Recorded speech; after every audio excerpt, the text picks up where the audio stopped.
TalkZone.com production.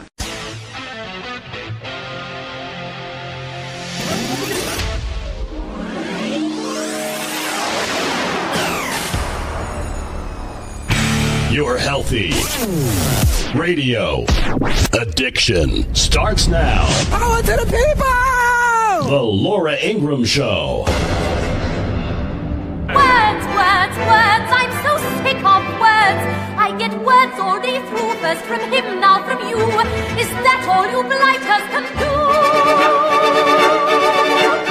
It is a testament to the condition of our democracy that our own president uses words infamously spoken by Joseph Stalin to describe his enemies. This alone should be the source of great shame for us in this body, especially for those of us in the president's party, for they are shameful, repulsive statements. And of course, the president has it precisely backward. Despotism is the enemy of the people. The free press is the despot's enemy, which makes the free press the guardian of democracy. You want a way to kill ratings fast? Play an evening of Jeff Flake. Raymond Arroyo sitting in for Laura Ingraham in Las Vegas. We have a lot to get to. I don't know if you saw this yesterday, but if you're watching the evening newscasts or any of the cables, you would have sworn Jeff Flake was elected president. CNN did wall-to-wall coverage of this speech as if it were going to change the outcome of DACA. This was part of a coordinated attempt on the part of Jeff Flake, Senator Jeff Flake. If you don't know who he is, he's a senator from Arizona who is so beloved, has such a great, vibrant constituency that he's leaving office and is not running because he can't get people to vote for him. And with that kind of delivery, you can imagine why. Incidentally, though, last night I was watching the Ingraham angle, waiting for the wide shot of the Jeff Flake speech to happen. It never happened. You know why? CNN and C-SPAN, who covered it, would not show you the wide shot of the room. And the reason they wouldn't show you is because there were only two senators in the well of the Senate, Dick Durbin and Amy Klobuchar, watching Jeff Flake deliver this impassioned, incredible speech, chastising the president as an enemy of the people, somehow undermining this great pillar of our democracy, the media, and attacking him. And it was done in coordination with his old pal, also never Trumper and Donald Trump opponent, John McCain. Here's more of that scintillating speech that required CNN to give its entire hour of programming to this. Not only has the past year seen an American president borrow despotic language to refer to the free press, but it seems he has now, in turn, inspired dictators and authoritarians with his own language. Oh, okay. Yeah, the mullahs in Iran look like they're really inspired by Donald Trump. He backed the protests. He is confronting Kim Jong-un and got him to the table to begin having conversations with the South Koreans. They're now talking about relaxing their military tensions. You think that would have happened anywhere else, any other time? Tough talk works, I guess. You got to look at the outcome, guys. 855-40-LAURA, 855-405-2872. Your reaction to this. John McCain, at the same moment, came out with an op-ed. Now, this was all preemptive, and the reason that they were delivering these impassioned speeches on the floor of the Senate with no one in attendance, no one, and even less interest, there were crickets in the room when the guy was speaking. And he speaks in this very flat manner that the enemy of the people and the language that he used. Look, if you're going to make a case, get a little juice and passion in the voice. This is not working. John McCain came out with an op-ed yesterday claiming that the president has threatened to continue his attempt to discredit the free press by bestowing fake news awards upon reporters and news media outlets whose coverage he disagrees with. Well, he did it yesterday.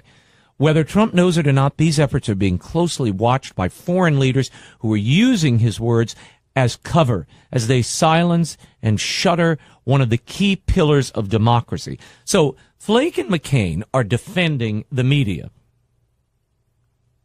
an institution that I would agree is important to democracy, is critical to a free people, a free republic, but they also have to be held to some standard.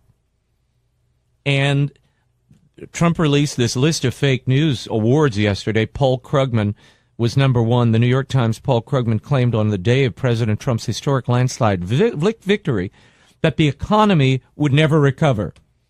Krugman says markets will never recover from Trump. Dow hits record high. So should these people be held accountable? ABC demotes Brian Ross after that bungled report on the Russia collusion investigation. CNN falsely reported that candidate Donald Trump and his son Donald Trump Jr. had access to hacked documents from WikiLeaks. False.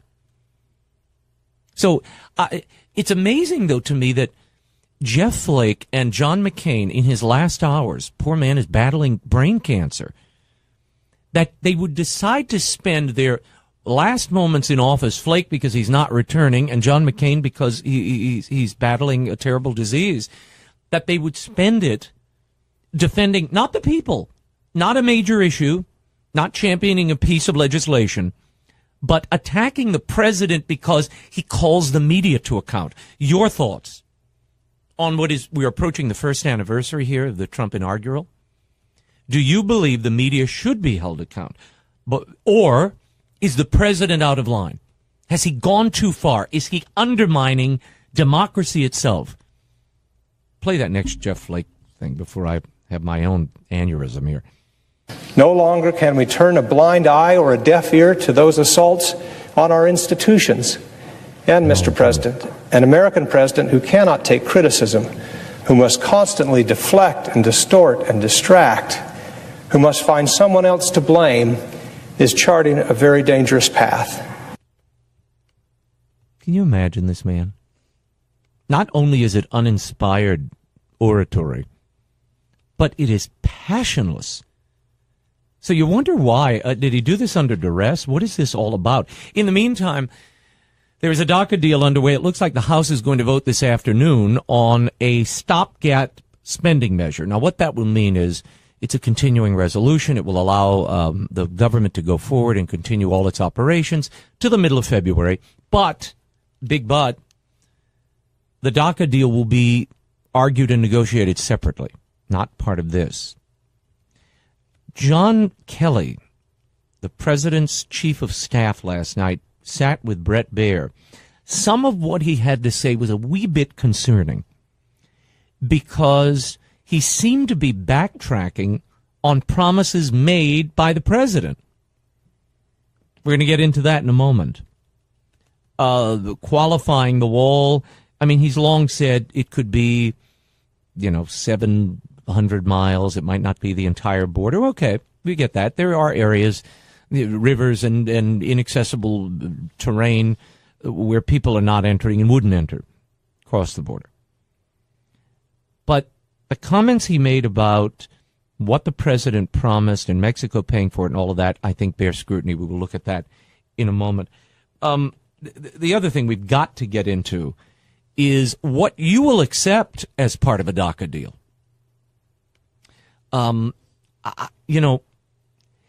Can the Republicans, can the president sign on to any deal that doesn't fund a wall, that doesn't end chain migration, that doesn't somehow tighten border security with more ICE agents, more judges, immigration judges? If you don't do that, I think the president is going to run into a huge political wall of his own. The base is not going to stand for that. But we want to hear from you. 855-40-LAURA. What are you looking for in a DACA deal? And we will play you those John Kelly comments in a moment and much more. We've got Rich Lowry coming up, Linda McCain, as well as Gary Byrne, who is a former Secret Service agent who testified before the grand jury. We'll talk before a grand jury. We'll talk to him and much more. The Laura Ingraham Show continues in a moment. Stay right there. Raymond Arroyo sitting in for the great lady. Snowflake, snowflake, little snowflake, little snowflake falling from the sky. An American president who cannot take criticism is charting a very dangerous path. His poll numbers in Arizona are so low that he couldn't win, and I don't blame him for leaving. I think he did the right thing for himself.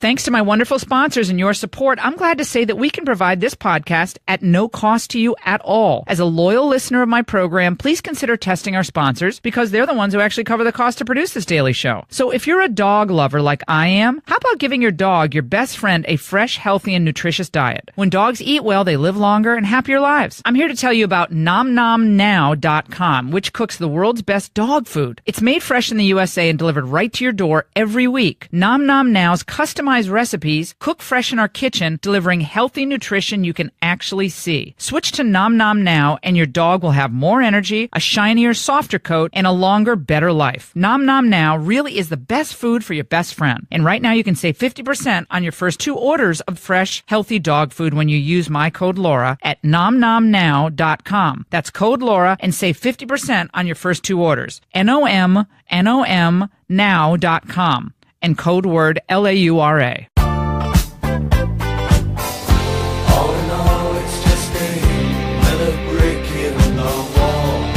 There's been an evolutionary process that this president has gone through as a campaign, and I pointed out to all of the members that were in the room that they all say things during the course of campaigns that may or may not be fully informed. But this president, if you've seen what he's done, he has changed the way he's looked at a number of things. Campaign to governing are 2 different things. That was John Kelly. I was going to set it up for you. Raymond Arroyo sitting in for Laura Ingraham. Here's the deal. General John Kelly, a great man, the chief of staff of the president, sat down with Bret Baier yesterday. It was a very revealing exchange. You all will remember the president throughout the campaign saying, I am going to build the wall, and Mexico's going to pay for the wall. Well, in a moment, we're going to play you the continuation of that conversation where that may be in question. DACA deal is underway. Looks like they're going to get this extended spending bill through the House, a short-term continuing resolution. What that does is take the pressure off, so you won't have a government shutdown tomorrow, but the conversations will still go on. Now, all of you are calling in. You want to talk about DACA. You want to talk about your expectations. The president tweeted out this morning, and I'll get you the tweet, that we need the wall. Indeed, we need the wall. But that is not the tone, nor what we heard yesterday from John Kelly. He sat down with a Hispanic caucus and on the Hill and told them, look, the president is evolving on this. Go on, play the rest of that interview with John Kelly. Mexico's not going to pay. Yeah, we have some ideas on how things like visa fees, renegotiation on NAFTA and what that would mean to our economy. So in one way or another, it's possible that we could get the revenue from Mexico, but not directly from their government. And then he went on to talk about the wall, that it's not going to be a 700-mile wall or a border sea-to-shining sea wall, but it might be a border wall that is 700 miles long. And that might be sufficient, which has long been John Kelly's position. I want to go to the phones. Jack, Texas, if the president doesn't build the wall and if Mexico doesn't pay for it, will you be disappointed? Well, he's got to build the wall. Definitely he'll lose all of us if he does, and I'm not that thrilled about Mexico paying for it directly. Like I thought the chief of staff there said they'll pay, maybe indirectly, which is fine. Right. I think. Yeah, no, look, if they can come up with a scheme, and there were some, for instance, there was talk early on of maybe coordinating with Mexico to move in on some of these drug lords along the border. take those monies and use that to pay for the wall, which sounds like a great idea because you kill two birds with the same stone. And it also doesn't come out of Mexico's pocket, the government's pocket, but they're cleaning up what ails them. We're cleaning up what ails us, and you're getting the money for the wall that will stop that flow of drugs, which seems to be the president's preoccupation. He tweeted out today, "We need the wall for safety and security of our country. We need the wall to help stop the massive inflow of drugs from Mexico, now rated the #1 most dangerous country in the world. If there is no wall, there is no deal." And he's talking about the DACA deal. So we shall see what becomes of this. Let's go to the phones. Jeff, Pennsylvania, your take. Hello, how are you? I am fine. Go ahead. I believe that people that have a DACA pardon should not have more rights than people, citizens of the United States. And what the Democrats are talking about is giving them more rights than other citizens. And specifically, these are citizens of territories of the United States. So a person in, let's say, Puerto Rico cannot vote for president. And I came up with a replacement for DACA, which I called the Universal Last Immigration Appeal Replacement. And basically, anybody who, the item that they want to do, they would register at the post office and pay whatever the priority mail fee is, and they would be required to sign a set of documents that say, we never done this, we, like the United States, we're here voluntarily, and all that other stuff. So they're going to allocate to every crime they've ever committed. And if they lie, it's mail fraud. And then set up a commission for the Speaker, the President, and the House of Representatives, that 2 out of the 3 would have to grant a pardon based on this allocution. Okay. Yeah, this is, well, you'll have to submit that to your representative, but thank you, Jeff, for your creativity. I like that. We are seeing the Chief of Staff talk about an evolution in the president since the campaign, which is natural. And he also suggested that the president may have been misinformed or uninformed when he made some of these promises. But to my eye, what I'm seeing from the president this morning on Twitter is to reinforce his initial promise, which is that wall's going up. Payment for the wall, I always thought, was kind of a secondary consideration. People don't care who pays for it. But if they could come up with a scheme where it was, a visa fee or a tax at the border or something done through NAFTA, I do think people would be satisfied with that. But not building a wall, not possible. We're going to talk to Rich Lowry in a little bit about this. Ed from Wisconsin, you wanted to say what, Ed? Yes. Hi, Raymond. You're a great co-host. Anyway, it's far past time for Republicans, and I'm talking about the electorate, to contact the representatives and tell them that they need to forcefully speak up about what's going on in our country. People like Lindsey Graham want to turn our country into California, basically, and we all saw how that turned out. The corruption that's going on, I'm astounded that there are not people in prison or going to prison, not jail, prison. There's a difference, and it's just far past. We need to use the Democratic tactics. However, we need to be nonviolent.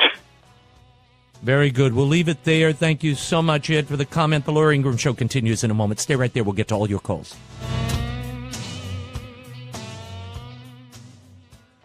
Wasted words already been heard. All you really got, yes or no? The Commander-in-Chief in an Oval Office meeting referring to people from African countries and Haitians with the most vile and vulgar language. The language festers When ignorance and bigotry is allied with power, it is a dangerous force in our country. Your silence and your amnesia is complicity. I don't know if 73% of your time is spent on white supremacist hate groups.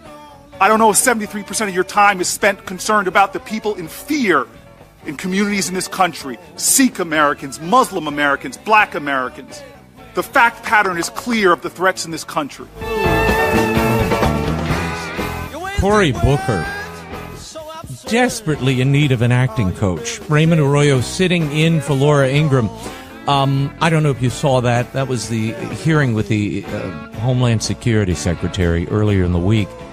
And Cory Booker, Senator of New Jersey, decided to lambaste this poor woman, throwing out all kinds of generalities about how the president was undermining the republic and that this language had so toxified, the S-hole language, had so toxified the whole environment that there really was no way to move forward. And he was just, look, I've seen a lot of bad theater in my day. I've attended a number of acting classes. I've worked with some of the probably the greatest acting coaches in the last century. Watching Cory Booker the other day, lacking all connection to truth, and blustering on, I call it ginning up the emotional machinery, creating drama where little exists. It was really an over-the-top performance, and though it made a splash in the media, it has had little impact beyond that. We are now joined by Rich Lowry. We're going to go back to him. We are joined by Rich Lowry, who's the editor of National Review. He's written a very fine piece called Trump's Right About the Need to Pick Immigrants for Skills. Rich Lowry joins us now. Rich, great to have you on. Hey, thanks for having me. Hey, tell me your thoughts on when you first heard this, the S-hole controversy and the way this was being played. It seemed to me it was a political box they were trying to put the president in as a leverage tactic. Because if you can brand him as a racist, you then say, well, the quickest way for you to get rid of this brand, Mr. President, is to sign on to our DACA bill. Yes, that I think is part of the calculation, at least in retrospect, because you had people over the last couple of days saying, yeah, prove you're not a racist by giving us all we want on DACA, which just makes it obvious that in this instance the charge of racism is just a rhetorical blackmail to get what they want. So when I first heard it, my initial thought was this is salty Donald Trump. It's going to blow up probably for 36 hours. I didn't think we'd be spending a week on this, but just the other side, the left and the media, they just relish calling him racist. So you had people who are supposed to be kind of down the middle news anchors spending 15 minutes on these long monologues going into what a terrible racist he is. So I think it's been what we've seen over the last year, just more so over the last week. But you thought there was actually a serious point at the heart of those comments, which was, and people aren't reporting it, but he also said, in addition to Norway sending its people here, he suggested he would prefer Asian people to come here as well. So that kind of undercuts his, that he only wants lily white people coming to America. What was the more serious point you think he was trying to convey? Well, I think it was a discussion over the fate of the visa lottery program, which even immigration doves like Lindsey Graham have admitted makes no sense. It randomly sprinkles visas with very low standards among all sorts of people around the world who come from countries that don't send many immigrants here. And it just doesn't make any sense. It's one of the demands of the restrictionist side is to exchange for a DACA amnesty to eliminate the visa lottery program. Instead, Durbin and Graham come into the White House and say, oh yeah, we're ending the visa lottery program, and by the way, these visas are going to go to an amnesty for people who are here on so-called temporary protection status, and we're going to sprinkle them around some other random countries around the world, and probably largely in Africa. And Trump kind of blew up, and I think he mentioned Norway, not because Norway's a lily-white country, but because the Norwegian Prime Minister had just been here and talked to him about what a wonderful place Norway is. And as you point out, the last couple of days we've had reports from the Washington Post and the New York Times saying that he also mentioned Asia. So what do Norwegians and Asians have in common? It's not skin color, it's skills, or at least the image that immigrants from those places have skills. You look at Asia, it's a mixed bag. Some countries are sending really educated immigrants, some aren't, but India is at the top of the chart. 76% of Indian immigrants in America have a college degree or more, and the median household income headed by an Indian immigrant is $105,000, much higher than for natives. So my point is, if you can skim those kind of people, why not? You know, they're solidly middle class, they're going to pay taxes, they're not going to be on welfare, and you'd think that's the kind of immigrant we'd want. Mm-hmm. I want to share with you something that Brett Baer last night had John Kelly, the White House Chief of Staff, on, and he talked about the wall, but he seems to be modulating some of the promises the president made during the election. I want you to hear this and handicap how this is playing on Capitol Hill. There's been an evolutionary process that this president has gone through as a campaign, and I pointed out to all of the members that were in the room that they all say things during the course of campaigns that may or may not be fully informed. But this president, if you've seen what he's done, he has changed the way he's looked at a number of things. Campaign to governing are two different things. Your thoughts on that, and might that rattle the base? Well, the question is whether it rattles Donald Trump, because I think it would be very bad for the White House if you get a wedge between Trump and Kelly, who has succeeded in imposing a more rational process at the White House. And I'm of two minds about the wall. I think Trump has evolved on it, although if you look back and you strictly pay attention to the words, very early on he took this trip to Texas and he said, we need a wall in certain sectors. Because obviously you're not going to build a 2,000-mile wall. You don't need it in a lot of places. And I think he's become a little more nuanced even from that statement. My position is the wall should be far down our list of priorities as restrictionist. E-Verify for employers would be more important. Exit-entry visa system would be more important. Getting state and local cooperation enforcement would be more important. But there's no doubt that there are places where we need more structure. And this was a signature promise of the president. So it's understandable that he wants to get something that he can at least call the beginning of a wall. I agree. I think the base was promised. The wall would be built and Mexico would pay for it. And it's a little like George H.W. Bush's promise. No new taxes. Read my lips. Well, people did. And I think they also read Donald Trump's lips. And if he doesn't give them a wall, and if they don't find some scheme that whereas Mexico directly or indirectly pays for it, whether it's through the acquisition of drug lords' money, where the United States and Mexico partner to gather that, which Ted Cruz floated during the campaign, or it comes through some NAFTA side deal, but they need to come up with something to fulfill the promise. I think it's such a major, glaring promise. The man was mentioning it just in December at a rally. You know, still doing the callback, Rich. I don't know how he gets around it.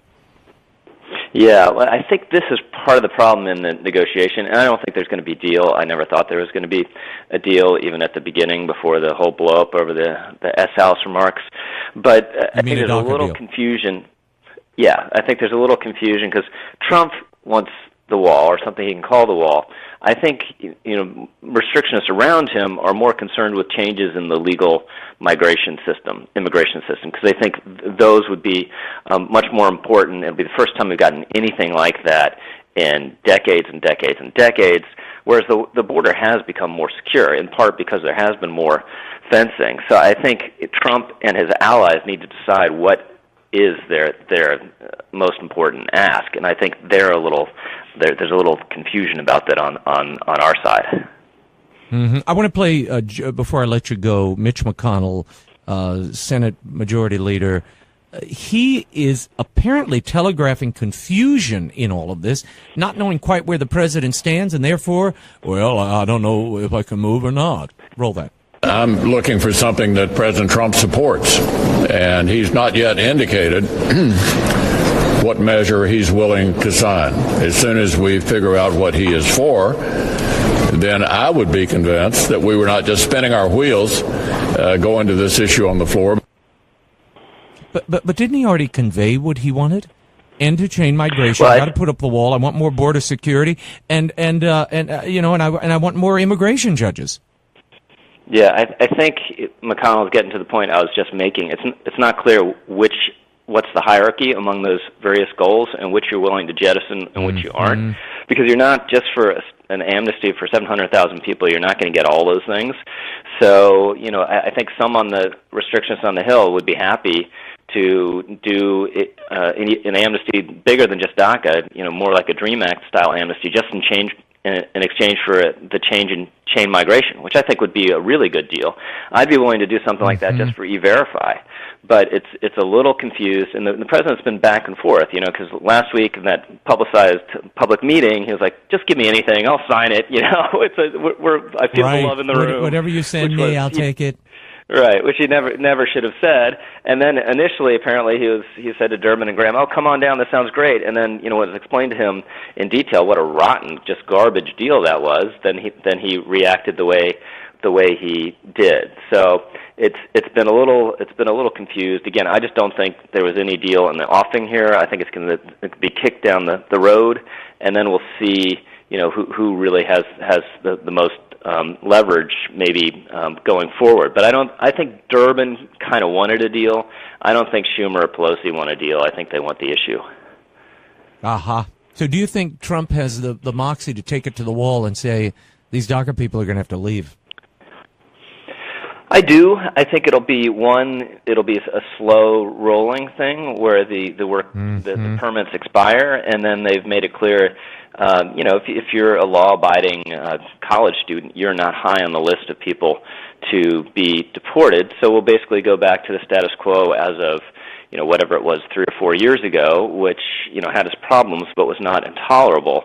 And even if nothing happens and we don't get anything more on the restrictionist side, just what Trump has done just to begin a more routine enforcement of our immigration laws, more like we had 10 or 15 years ago, is having an effect. There's a reason that illegal border crossings are at the lowest level since 1971. And it's because people have gotten the message, you come here, you take a lot of trouble, a lot of risk, and you might not stay here. And that's a key message to send. Rich Lowry, always instructive. Thanks so much for being here. Thanks for having me. Talk to you soon. Thank you. Raymond Arroyo sitting in for Laura Ingraham. I know you all want to talk about this. We will go to the phones.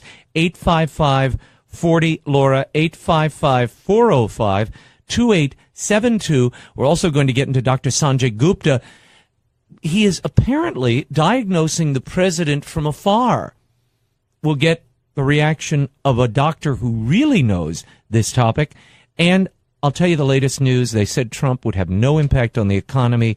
You'd never get those American jobs back. Well, news to report on the other side of this break. Stay right there. Memphis and Nashville, Chattanooga too, always singing these good woman blues. In my career, what I've always tried my best to do, whether on television or through film, is to say something about how men and women really behave, to say how we experience shame, how we love and how we rage, how we fail, how we retreat, persevere, and how we overcome. Oh, boy. Cory Booker and Jeff Flake could learn a thing or two by listening to Oprah.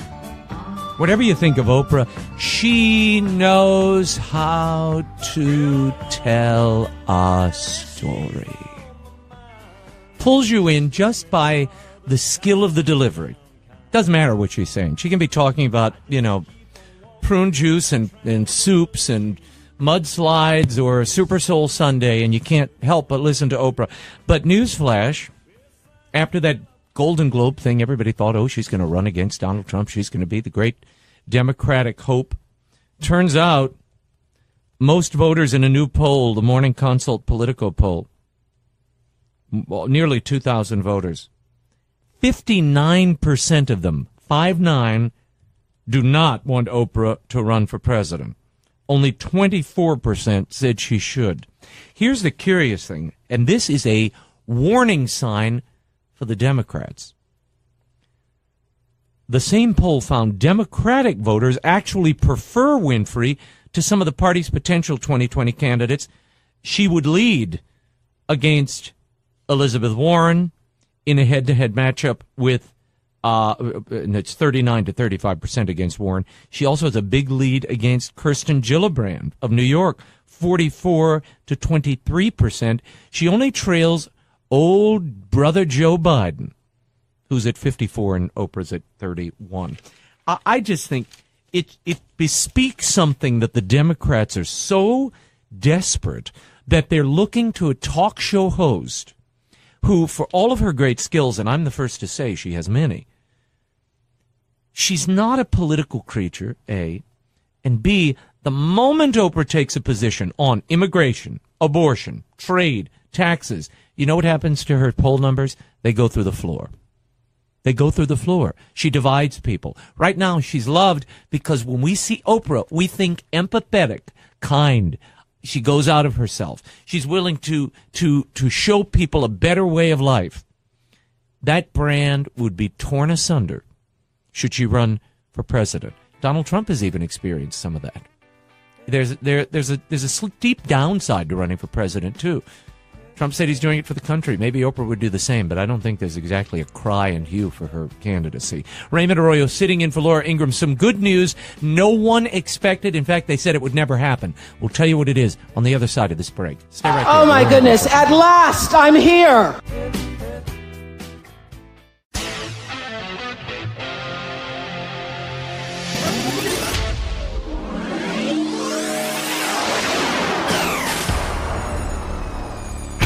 Your Healthy Radio Addiction starts now. Power to the people! The Laura Ingraham Show.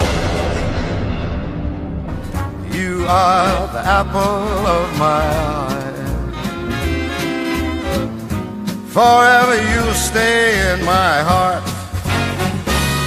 Without these policy changes, would you be able to announce today the creation of 20,000 new jobs? No, there are clearly, let me be clear, there are large parts of this that are a result of the tax reform, and there's large parts of this that we would have done in any situation. So it sounds like President Trump's tax bill has been a huge windfall for Apple. I do believe the corporate tax side will result in job creation and a faster growing economy. That's why I'll always be around. That is Tim Cook, the CEO of Apple. Now, we had heard for years since Donald Trump announced that there's no way you can revive this economy. These jobs are not going to come back. President Obama would say that with regularity. And now we learn Apple is going to pay $38 billion in cash, in taxes, to bring their cash back to the United States, bring it from overseas. They've been harboring it overseas to avoid taxation. Well, they're bringing it back because of the tax cuts. $38 billion. The report in the Wall Street Journal suggests that it could be much more than that. In fact, the entire $250 billion they've been hoarding abroad could also, in those cash holdings, also will be coming back to the United States. Raymond Arroyo sitting in for Laura Ingraham. This is amazing news that no one ever anticipated. But the infusion of that, and for those who are wondering, the tax bill on that money coming back in, billions and billions of dollars in taxes they'll be paying into the Treasury. And they get to use their money, and more of it, than they would have before with a higher tax rate. So everybody wins here. It's also going to create 20,000 new jobs because in the next 5 years, they're building a new campus, which initially is going to house a technical support for customers, $10 billion toward data centers across the country, and it's going to expand from $1 billion to $5 billion, a fund to establish investing in advanced manufacturing in the United States. In the United States. Your reaction to this, 855-40-LAURA. 855-405-2872. We are approaching the first anniversary of Trump's inaugural. Tomorrow, I cannot believe it's been a year. Cannot believe it's been a year. People said he couldn't do it. People said he was brash. He was overpromising. Look at the stock market. Broke 26,000 the other day, something no one ever anticipated. And breaking records, I think it's something like 50 straight records he's broken. Boom, boom, boom, boom, boom, since the election. I sound like him. Bing, bong, bing, bong, bong, bong, bing. But this is extraordinary news, just from Apple. But there's much more than that. The repatriated funds, monies that have been held offshore by corporations coming into the country, the numbers on this, the Wall Street Journal had a whole piece on it, that just staggering. $50 billion in healthcare, $103 billion in tech, $19 billion in finance, $13 billion in energy.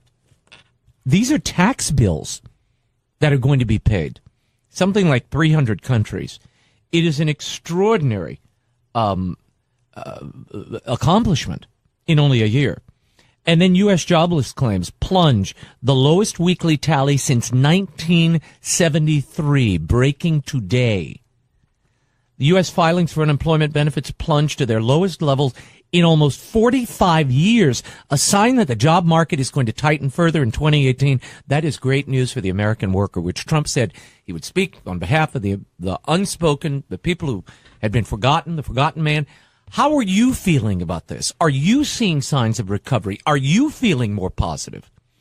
Has the president fulfilled his promise to you? And we were talking in the last hour about the media bias that the president claims is there. He calls it fake news. He bestowed what he called fake news awards yesterday. The 2017 fake news awards, which means there'll be a 2018 edition. And he basically went through and did a hit list of media embarrassments. CNN falsely reporting video that made it appear that Trump had defiantly overfed fish during a visit to the Japanese prime minister. The Japanese prime minister actually led the way with the feeding. Newsweek falsely reporting the Polish first lady did not shake Trump's hand when he had. And Paul Krugman, who got the award-winning Charles Krugman. We really need a timpani, like boom, like the old. And the winner of the highly anticipated fake news award is, we have celebrity presenters. And it's Paul Krugman, the columnist who, the day of Trump's victory, had a column that read, "Markets will never recover from Trump." It's only broken 50 records in a row. Up, up, up, up, up, up, up. Something like 30% increase. This is why I should have gotten back in the stock market. See, I'm afraid of the stock market. I don't like gambling. I'm in Las Vegas. And as anybody knows, I don't gamble. I gamble on air. I told people this the other day. When I gamble, I do it in front of a microphone or a TV camera. That's enough of a gamble for me. I don't need to put money into a machine or drop 50 on a card or a little ball spinning around a device that they stop with a pedal. I don't need to do that. Doesn't thrill me. Doesn't excite me. I know some people love gambling. And the stock market is in its own way a gamble, but at least it's one that's somewhat predictable, given patterns, trends, who's working for that corporation, and where the general climate is. Let's go to the phones. I know you all want to talk about everything we're touching on here. Is Trump fulfilling his promise to you? What do you make of the media bias you're hearing? Patrick, Texas, you want to say what? Yes, what is the end game with the media bashing? Because the media has always been biased. Is it more biased under Trump? Well, you have to concede that Trump says and does pretty, interesting things that draws more attention to him. But even if it is biased, do we just bash it into the ground where it has no credibility? Because, as Slade correctly pointed out, it is a essential part of our democracy. Patrick, I'm gonna I'm going to agree with you, and then I want to have a little conversation. I partially agree with you. Look, I'm a journalist by trade. I'm also a student of history. One of my favorite founding fathers, long before there was a crummy musical. In fact, I had pictures hanging. I have portraits of him in my home, and I named my firstborn Alexander because of Alexander Hamilton. And I don't love, I'm not a huge fan of that musical. It's okay, but it's not the man. I'm getting distracted here, but it's not exactly my notion of Hamilton. I appreciated his brilliant mind to foresee that you could bring a group of people together and get them to agree on very little, except they had debts. So he consolidated the debt of the country as a way of bringing these fractious colonies together. That's what he did. And so when I think of Alexander Hamilton, I often think of the Federalist Papers. And you have to remember, though he was Washington's aide-de-camp, which is exaggerated in any of you who know Hamilton the musical, it's certainly there. What isn't examined, I think, properly or sufficiently is Hamilton was also an amazing writer. He had a real felicity for it, could convince you of arguments. And he was the founder of the New York Post, which most people don't know or forget, which is still in operation. Murdoch owns it. And so I think a vibrant free press is critical, because we would never have enjoyed this experiment in liberty and this republic were it not for people like Jay and Madison and Hamilton, who wrote those tracts, who published them and distributed them through the colonies and went and made their case. Now, he was slandered too. He got caught up in his own sex scandal of the day. So I agree with that. The media and the press has a crucial role. I do worry that at times they overstep that role or they abuse that role and people don't have belief or faith in them anymore. Would you agree with that, Patrick? Of course. Okay. So when the president calls them out and says, wait a minute, I didn't do that, or you're wrong. See, that's what's new here. What's changed, I think, Patrick, is the president has decided. You've always had adversarial relationships with Nixon, Reagan, George W. Bush. The difference is Trump is pushing back in a very visible way. He is not going to take it. Now, at times, I agree that may go too far. But I think this nastiness, we're going to play Jim Acosta from CNN. Okay, and then I'm going to get into what Sanjay Gupta did yesterday, which is he's diagnosing the president from afar. I'm going to get into all of this, and I want your reaction to it. Because there's an adversarial nature to this. It is not healthy. It's not healthy for fellow journalists, and it is not healthy for the president. Because what's happening is they think they're running against him, and they are. They're fulfilling Steve Bannon's prophecy, which was they are the opposition party. The media is. The media shouldn't be. We should not be the opposition party. We should hold him accountable, but we shouldn't be his opposition. Your reaction, Patrick, very quickly. Yes, but as Ted Cruz correctly pointed out, Donald Trump is a pathological liar. He lies about everything, and he makes outrageous statements that the media, if the story writes itself. So you can't blame the media for everything, because you're starting to sound like black people with racism, using that as a scapegoat for all of their failures. Well, look, I don't blame media for everything, but we have to hold everybody accountable, including the president. That's my job. I agree with you, Patrick. Our job is to press. They call us press. You know why? We press until we get an answer. We hold elected officials accountable for the people. But and if there's a lie, we should ferret it out and expose it.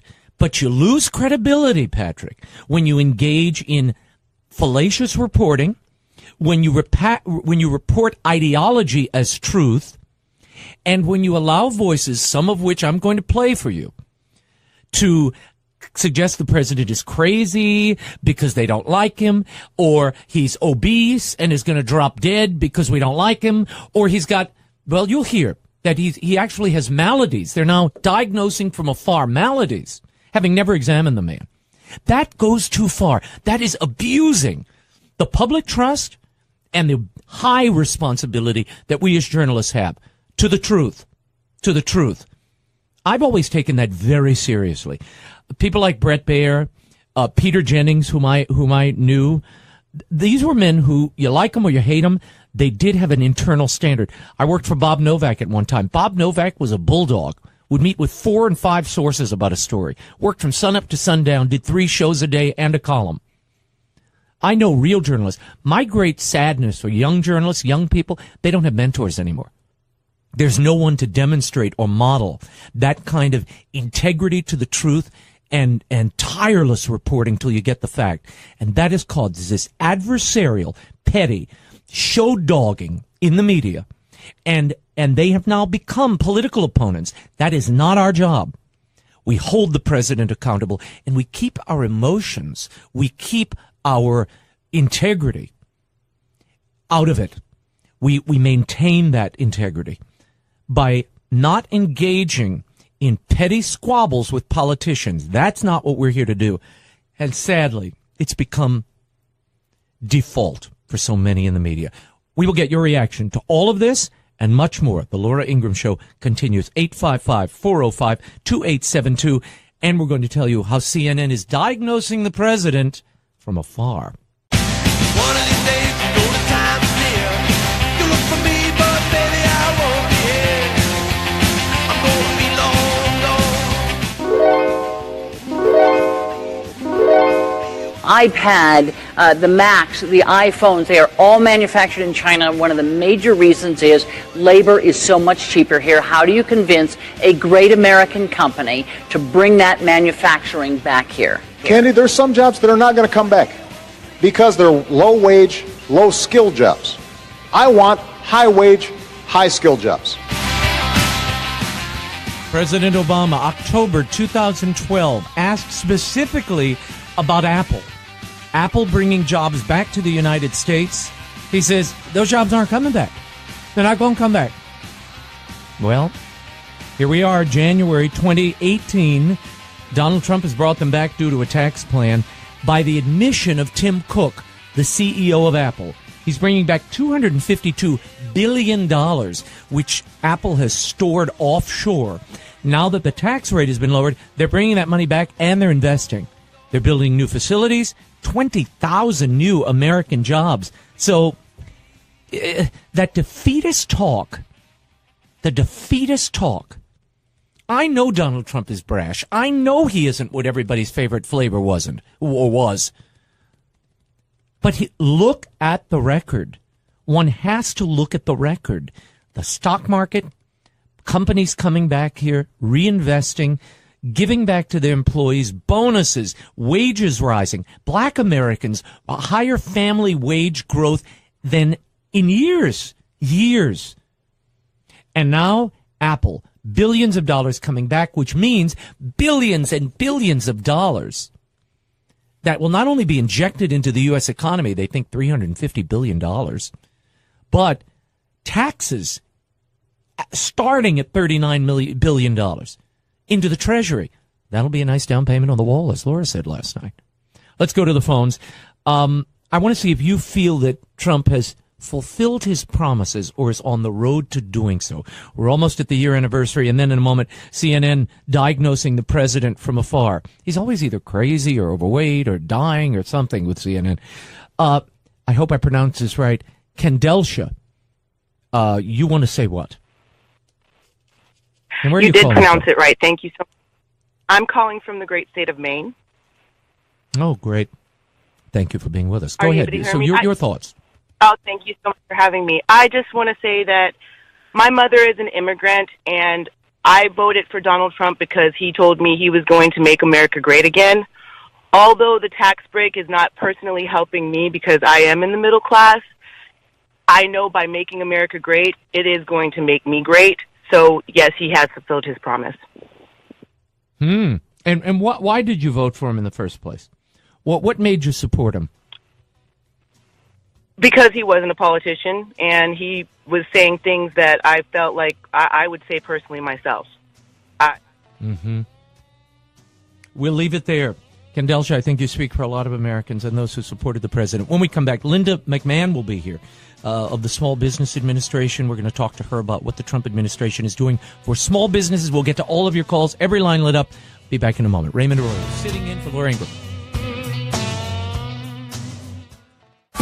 Podcast One has new shows on our new app. Check out all the cool features to help you explore our exciting new programming, like America's Lakers podcast with Jay Moore, So Random with Corinne Olympios, Attack Each Day, The Harbaugh's podcast, Not Just Sports with Susie Schuster and Rich Eisen, and Sessions with Randy Jackson, as well as your old favorites like The Lady Gang, Steve Austin, Shaquille O'Neal, and Adam Carolla. Get the new Podcast One app in the App Store, Google Play, or podcastone.com.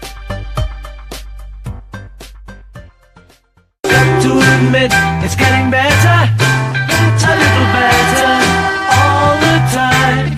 The unemployment rate is at a almost 17-year low. The stock market is soaring to record levels. We just hit a new high on Friday, and I think we're hitting another new high today because there's tremendous optimism having to do with business in our country.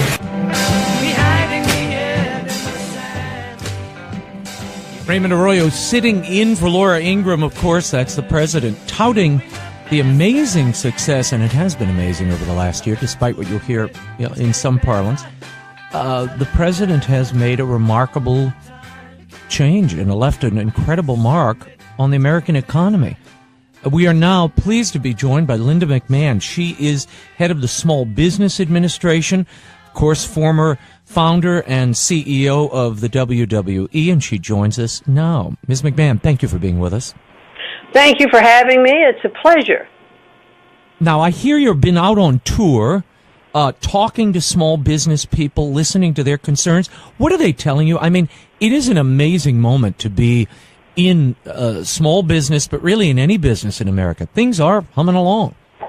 Well, they are, and I have been on what I have called the Ignite Tour from SBA, and that is I want to ignite thoughts and ideas and continue this enthusiastic wave that we are having from our small businesses all over the country. SBA has 68 district offices around the country, so it is my pledge to visit each and every one of them, and I hope to do that by the end of this year. Tomorrow I'm headed to Buffalo, and that will be my 32nd SBA district office. So when I'm there, I not only visit that office, but I hold business roundtables, I tour small businesses, and I do a lot of local media in the market because I want to make sure that folks continue to understand that SBA is not just about loans, guaranteeing loans, but we are also about mentoring, networking through our resource partners of our SBDCs, that's Small Business Development Companies, our SCORE partners, our Women's Business Centers, helping write business plans, marketing plans, to not only launch and get access to capital, but to really help those businesses grow and survive and thrive. So, and what are they telling you? What are obstacles to their growth right now? Well, what they're seeing with the new tax reform package passed, that they are going to take the proceeds from the any tax savings that they have and reinvest them in their business. So, they complained about taxes. They wanted to see regulatory reform, and under President Trump, they are seeing both of those issues addressed. And they're very enthusiastic about it. The regulatory situation has been something that hampers small business, through the cost of that administration. On an annual basis with the regulatory reforms that the president has already put in place, we're going to save businesses about $8.1 billion a year. That's a lot of money that'll go back into the economy. I'll say. We have this great news. We've been reporting it of Apple repatriating all of this money from offshore. They're investing in new businesses here, building a new campus, 20,000 new jobs. What are you seeing in small business to indicate? Because the rap was this. When the tax plan was passed, so many said these companies are just going to absorb the funds. They're going to just pay themselves dividends. It'll never reach the workers. What are you seeing on the small business level?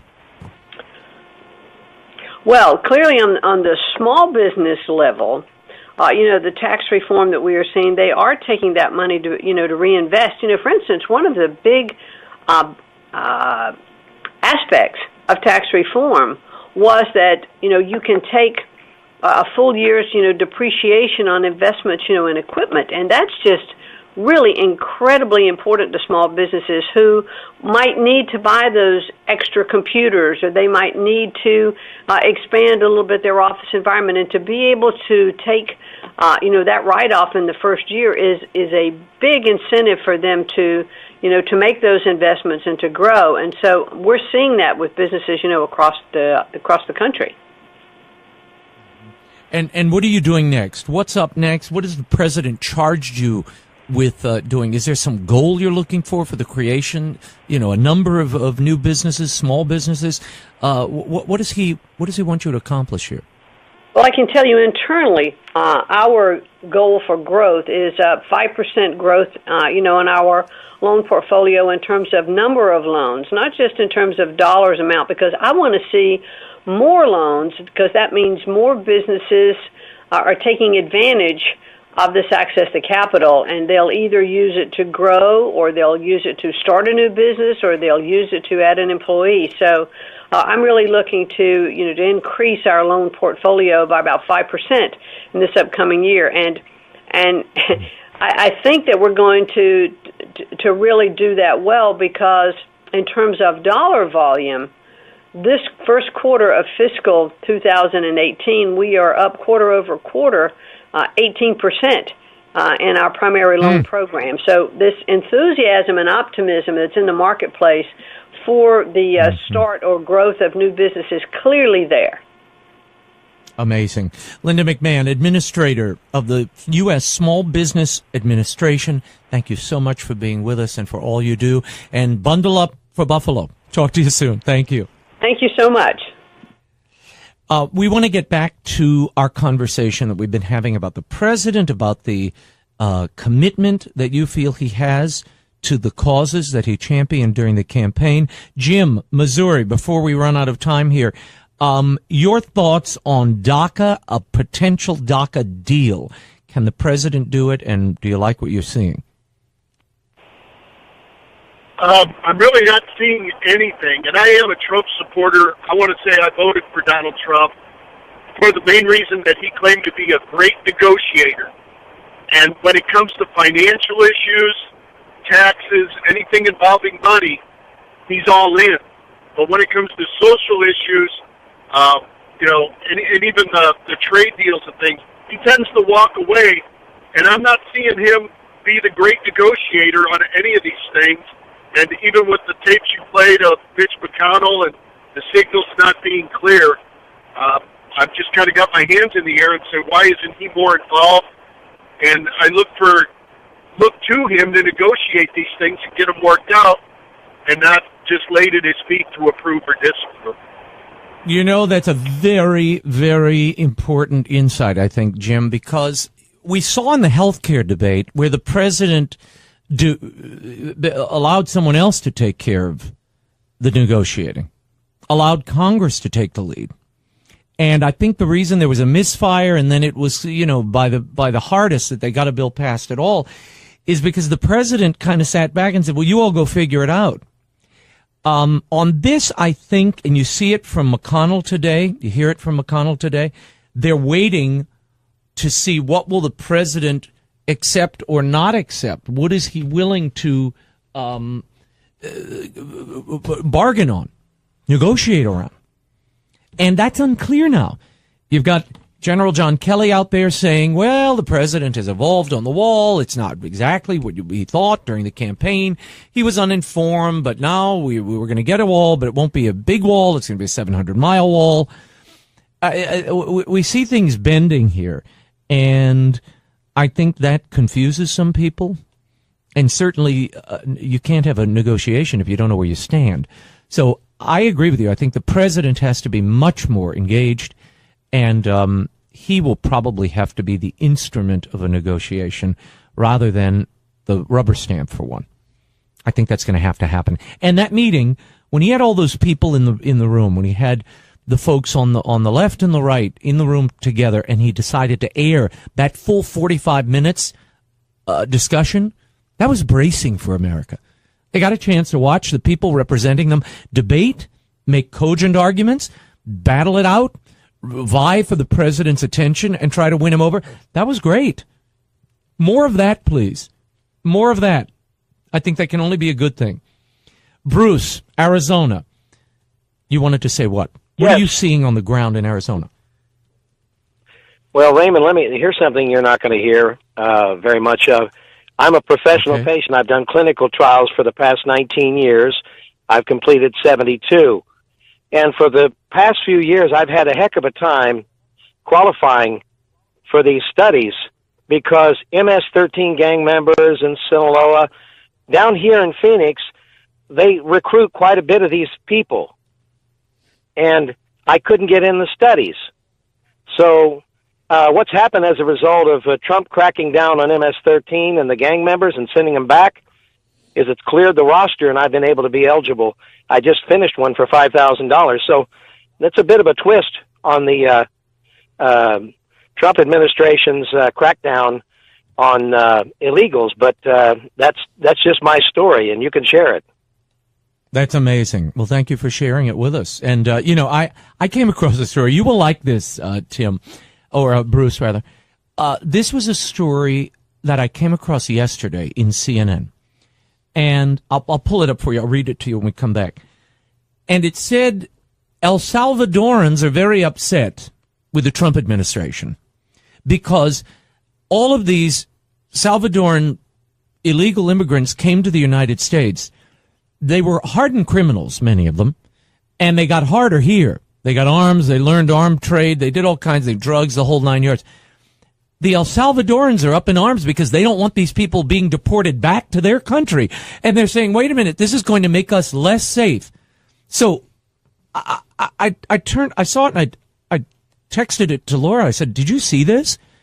I said, they're actually making the case that hardened criminals from these countries should stay in the United States to make them safer. What? It is unbelievable. Talk about the opposition proving the argument. If I were Donald Trump, I'd be waving that article around all day long. I'll share it with you when we return. I know you all want to get in on this. Where is DACA? Is the president evolving? And what does that mean? Laura just tweeted something out. When people hear the president is evolving, they think he's caving. Language is important. Language is important. Does that rattle you, what you heard from John Kelly? We'll play that. I'll read you this El Salvador piece, which is hilarious, and much more. Sandra Gupta diagnosing the president from afar. We'll get into all of it when the Laura Ingraham Show continues. Raymond Arroyo sitting in for the great lady, of course, the Ingraham Angle tonight. I'm on Twitter at Raymond Arroyo, where you can love or hate me, and she's at Ingraham Angle on Twitter and Facebook. We'll be right back. First you say you will and then you won't. Then you say you do and then you don't. You're undecided now, hey, what are you going to do? There's been an evolutionary process that this president has gone through as a campaign, and I pointed out to all of the members that were in the room that they all say things during the course of campaigns that may or may not be fully informed.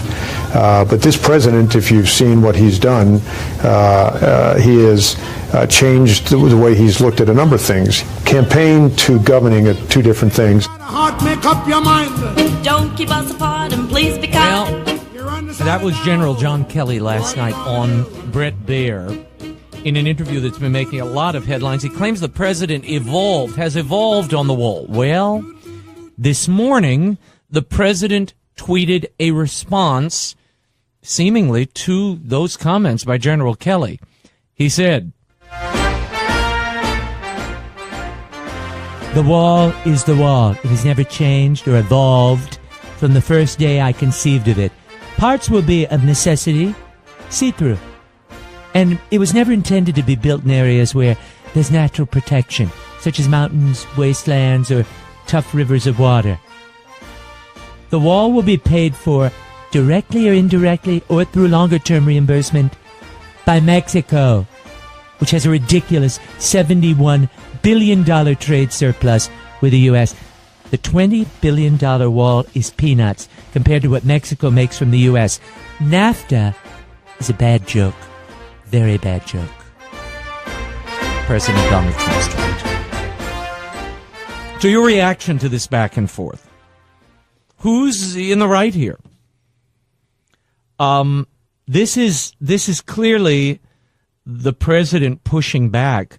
But I would argue this back and forth, first you say you do and then you don't. It's confusing the negotiation, and it is stalling progress on an ultimate DACA deal. So they've got to come to an agreement and speak with one voice, not multiple voices. And you can't go telling the Hispanic caucus one thing and then telling your base another thing and then retweeting something in the morning to correct it. It's all too much. It's confusing. But I think we've said this from very early on. Messaging is important, and message discipline is critical in any operation. But in the presidency, it is a requirement. Otherwise, people will use tiny bits of language to drive a wedge right through the administration, dividing allies and friends, and creating a disharmony that ultimately undermines the policy. And that's what you're here for. You're here to create policies. You're here to enact change. And when the president is saying one thing, his chief of staff is saying another, then you've got old Jeff Flake and poor old John McCain issuing op-eds and giving speeches to themselves about how bad Trump is. He's attacking the media. He's undermining the media. He's like Stalin. This is not helpful. And, the last gasps of the Never Trump movement need to find something else to do. Go volunteer with Boys and Girls Club of America. Make good use of your time. Take part in a literacy initiative. Do something where you can enact real change and help people. But attacking this, relitigating an election that you lost by sabotaging the president at a moment when he needs support is, I think, absurd. If you're in the party. Now, if you're Democrat, well, your job is to oppose him. Fine, oppose away. But people in the party, Jeff Flake, one of the first people running out there, I heard those comments from Lindsey Graham, and I have to say I was mortified by them. Oh, Cory Booker the other day, that one. Do you have that sound of Cory Booker where he shed tears of... Well, we'll play that later. Also, El Salvador is worried about the infusion of criminals from America. We'll take your calls in a moment. Raymond Arroyo sitting in for Laura Ingraham. Much more to get to. Stay there. Thanks for listening to the Laura Ingraham Show podcast. Download new episodes every week at podcastone.com. That's podcastone.com. Hi, this is Ben Domenech, the host of the Federalist Radio Hour. We're a daily show coming to you 5 days a week from Washington, D.C., where we interview our nation's top journalists, politicians, authors, chefs, economists, entertainers, and more. If you're looking for a contrarian discussion on news, politics, or culture, give us a listen and subscribe at podcastone.com, the new Podcast One app, or at Apple Podcasts.